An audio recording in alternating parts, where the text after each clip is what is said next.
कभी कभार ज़िंदगी को समझते समझते पूरा वक्त ही निकल जाता है। ज़िंदगी समझ कर नहीं जी जाती, जी कर समझी जाती है।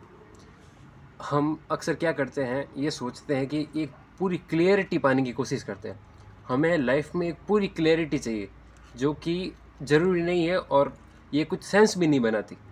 ये ठीक ऐसा ही हुआ कि मैं कोई मैथ की प्रॉब्लम सॉल्व कर रहा हूँ कि भाई मैंने पहले फार्मूला देखा, अप्लाई कैसे होता है ये देखा, फिर मैं उसको पुट करूँगा और आंसर निकालूंगा। ये ज़िंदगी ऐसे काम नहीं करती। ये कोई पज़ल नहीं है जो तुम इसको सॉल्व करोगे, और ये कोई मैथ की इक्वेशन या क्वेश्चन नहीं है जिसको तुम सॉल्व करने बैठोगे। ज़िंदगी ऐसे काम नहीं करती। ठीक है, आप सोच रहे हो कि मैं अभी इंतज़ार कर रहा हूँ, मेरे में पेशेंस है, आप चीज़ों को डिले कर रहे हो, ये सोच कर के मैं अभी ज़िंदगी को समझने की कोशिश कर रहा हूँ। ऐसी कोई चीज़ ही नहीं होती। पहली बात तो कि आप ज़िंदगी को समझ सकते हो। देखो, ज़िंदगी को समझा कैसे जाता है? ज़िंदगी को समझा जाता है जब आप चीज़ों से गुजरोगे, जब आप चीज़ें फेस करोगे।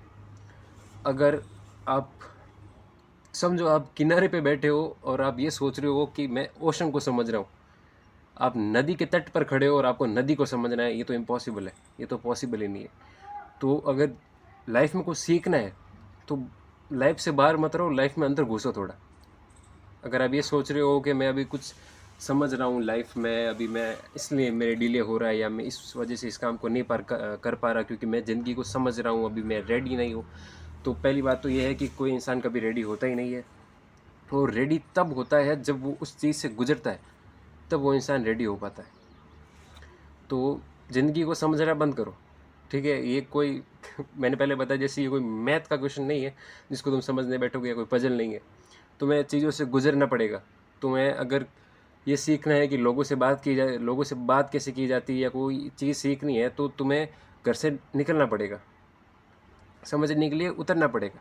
लाइफ में क्लियरिटी के लिए मत भागो। क्लियरिटी लाइफ चलते चलते अपने आप मिल जाएगी, तो रुको मत। कुछ लोग क्या करते हैं, रुक जाते हैं कि मैं कुछ समझने की कोशिश कर रहा हूँ और लाइफ की अंडरस्टैंडिंग समझने की कोशिश कर रहा हूँ, इसलिए वो एक जगह पर रुक जाते हैं। It's not fair. रुकना नहीं है। जीवन का असली मकसद ही है कि चलते रहना है। एक जगह पे बैठो मत सोचने के लिए कि लाइफ का गोल क्या है, पर्पस क्या है। ठीक है, इसका कोई फ़ायदा नहीं है। Don't go for clarity, just live, जियो बस। ठीक है, अभी पहले वीडियो की स्टार्टिंग में जो लाइन बोली थी वही लाइन वापस बोलता हूँ। ज़िंदगी समझ कर नहीं जी जाती, जी कर समझी जाती है। ठीक है, तो just stop waiting for perfect moment. हाँ, परफेक्ट मोमेंट जैसी कोई चीज़ नहीं होती, परफेक्ट टाइमिंग जैसी कोई चीज़ नहीं होती। कभी कभार लोग क्या करते हैं, वो रुक जाते हैं एक जगह पर और सोचते हैं सही समय आने पर वो काम करूँगा।